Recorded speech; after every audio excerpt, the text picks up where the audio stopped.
Hey, what up? Herf Jones, baby. How you guys doing? This is Mark Harris with Harris HJ Group. This is the third installment of Mark's Motivational Mondays. The first week was about swimming with alligators. The second week was about the 4-minute mile. And this week is about miracle, or more appropriately, Miracle on Ice. You parents probably know this. You people that are my age know about the Miracle on Ice. Probably it's when the 1980 USA Olympic team for hockey won the gold medal. You kids don't know anything about it. That was a huge deal. It was a miracle. It was a freaking miracle. And you don't understand why, but I'm going to explain it to you. But I also did some research, and there's some story in the background that we didn't know, or that I didn't know anyway, so I'm going to talk to you about that. Everything's always true. I always do my research to find out if I'm speaking facts or not. So, we have to go back to 1960. We're talking about the 1980 USA hockey gold medal team. But I have to go back to 1960 to talk about where that began. In 1960, there was a kid by the name of Herbert Paul Brooks that was playing hockey for the University of Minnesota. He's a good hockey player. And he made the Olympic team in 1960. He was so excited. He was pumped. Boy, he was going to get to go play for USA and all that kind of stuff in 1960. 3 days before he ships out to go play for the USA in the Olympics, he gets cut.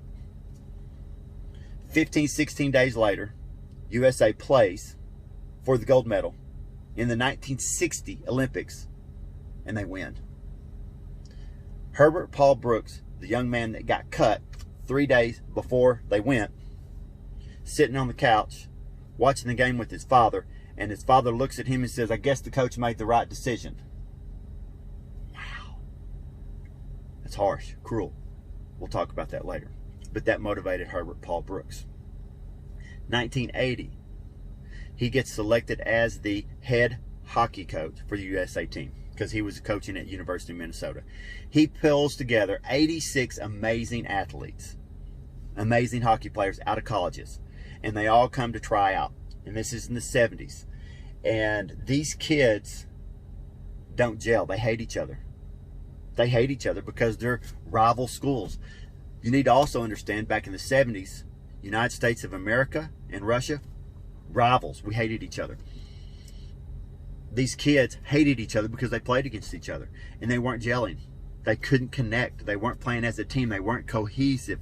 And Coach Brooks didn't know what to do. He could not find that common enemy. They needed a common enemy, some reason to bond together as a unit to be against somebody.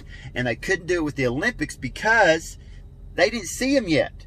It was too far in the future. They didn't know these guys. They didn't know this Russia team. They didn't know this team. And just so you know, everybody has a rival. And these kids didn't have the rival. They didn't know who it was. So Herbert Paul Brooks decided, Coach Brooks decided, I will be the enemy. So he became the enemy. He worked them to death. I mean, he worked them to the bone. And he'd say, "Who do you play for? Who do you play for?" University of Boston. Hit the line, and they'd run. "Who do you play for? Who do you play for?" University of Minnesota. And then they'd run gassers, or, skate gassers. "Who do you play for? Who do you play for?" Wisconsin. And he'd make them do up more lines until finally someone said, "I play for the USA." And so then they came together. But they hated him, and they were going to prove to him, we are the guys. We're the team. We're the best. So training starts going extremely well. They play some exhibition games and do extremely well. They play a lot of games and play warm-up games and do extremely well.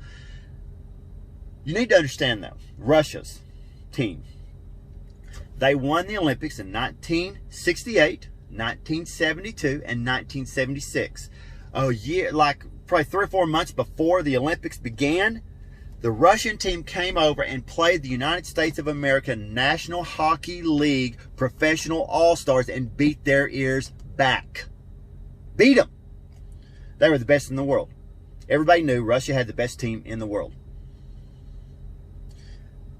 The Russian team played our Olympic team about 10 days before in an exhibition game, beat them 10-3. It was no contest whatsoever. It was embarrassing. USA was embarrassed. Our team was embarrassed. A bunch of college kids embarrassed. Now, you also need to understand, back then, United States of America had amateur athletes in the Olympics. We had no pros playing in the Olympics. And all the other countries had pro athletes. So we had college kids playing against pros. Olympics roll around. We get Russia in the semifinal round. Russia came in cocky, arrogant. United States of America, Those college kids that bonded together, that came together, won. They beat them 4-3. It was crazy. It was crazy. And like I said, Russia and America were at odds with each other, and we beat Russia. It was huge.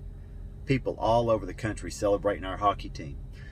They end up beating Finland for the finals, and they become gold champions. A few takeaways that we need to talk about. First of all, in 1960, Coach Brooks' dad said, I guess the coach made the right call. There are going to probably people in your life that are like that don't want your best interest, that don't want you to be successful, or that don't think you can be successful. If it's family, keep loving them, but don't listen. If it's a friend, find a new friend.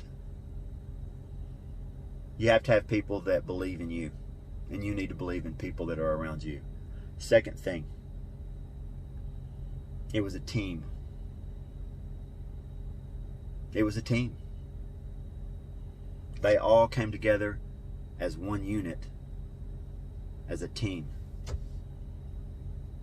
And they believed that they could be successful.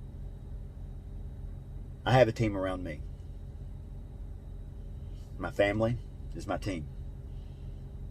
My extended family is my team. My friends are my team. I'm a Christian. God is my team. I know they've got my back. You have to surround yourself with people that have your back.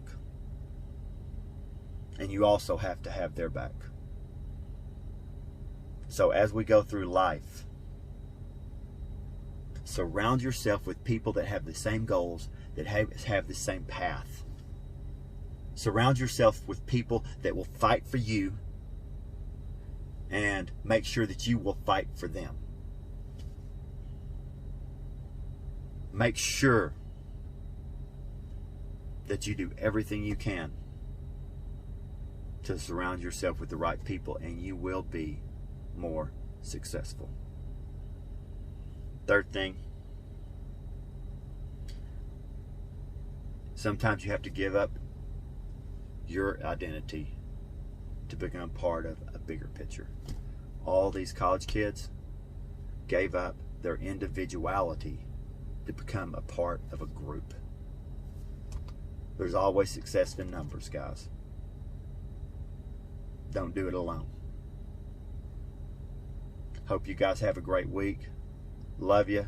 From Harris Herff Jones Group. Deuces. We're out. Bye.